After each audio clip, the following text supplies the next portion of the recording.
Hello friends, welcome back to my channel. అయితే friends, ఈరోజు మా బాబుకి ఆఫ్టర్నూను ఉగ్గు తినిపించినాం ఫ్రెండ్స్. అయితే మా బాబు ఆఫ్టర్నూన్ చాలా ఇష్టంగా ఉగ్గు తింటాడు.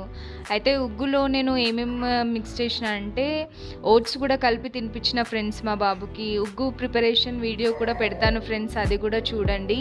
అయితే ఉగ్గులో ఏమేమి పప్పులు మిక్స్ చేసిన అంటే బియ్యము, కందిపప్పు, పెసరపప్పు, మినప్పప్పు, శనగపప్పు, బాదాము, కాజు, ఇంకా కొంచెం జీలకర్ర యాడ్ చేసిన ఫ్రెండ్స్. యాడ్ చేసి అది ఇంకా మిక్సీ పట్టుకొని మా బాబుకి తినిపిస్తాను ఫ్రెండ్స్ ఎప్పుడు. అయితే ఉగ్గు తినిపించినప్పుడు ప్రతిసారి నేను కొంచెం హాఫ్ టీ స్పూన్ ఓట్స్ కూడా ఓట్స్ పౌడర్ కూడా చేసి పెట్టుకున్నాను ఫ్రెండ్స్. అది కూడా రెండు కలిపి తినిపిస్తాను. చాలా ఇష్టంగా తింటాడు. ఇంకా ఓట్స్ కూడా చాలా హెల్దీ బేబీస్కి.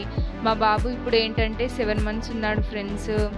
ఇంకా మా బాబుకి 6 మంత్స్ నుంచే ఉగ్గు తినిపించడం స్టార్ట్ చేసిన ఫ్రెండ్స్. అయితే ఉగ్గు తినిపించిన తర్వాత నుంచి మా బాబు కొంచెం గట్టి పడ్డాడు, హెల్దీ అయ్యిండు ఫ్రెండ్స్. అయితే మీరు కూడా మీ బేబీస్కి ఉగ్గు తినిపించడం స్టార్ట్ చేయండి. బయట సెర్లాక్ కాకుండా ఇంట్లోనే హోమ్ మేడ్ది ప్రిపేర్ చేసుకుంటే ఇంకా హెల్దీగా ఉంటారు. మా వీడియోస్ మీకు నచ్చినట్టయితే సబ్స్క్రైబ్ చేసుకోండి ఫ్రెండ్స్, లైక్ చేయండి, షేర్ చేయండి. ఇంకా మా బాబు వీడియోస్ ఇంకా చాలానే పెడతాము, చూడండి మా బాబు వీడియోస్ కూడా.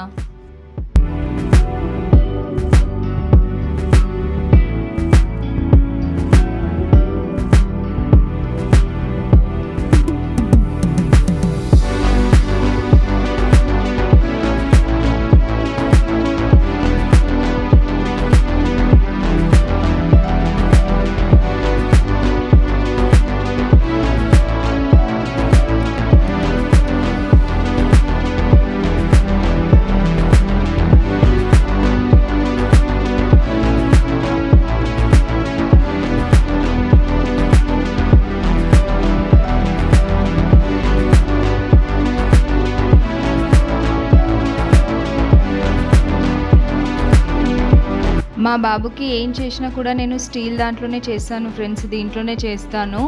చూడండి మీరు కూడా స్టీల్ దాంట్లోనే పిల్లలకి ఏది చేసినా ప్రిపేర్ చేసినా స్టీల్ దాంట్లోనే మనం ఫుడ్ చేసి వాళ్ళకి తినిపించాలి.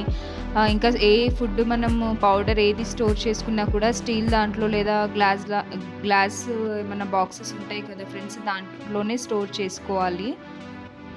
ఇంకా మనం పిల్లలకి తినిపించేటప్పుడు ఏంటంటే వాటర్ కూడా తాగిపిస్తూ ఉండాలి, అది కూడా చాలా ఇంపార్టెంట్.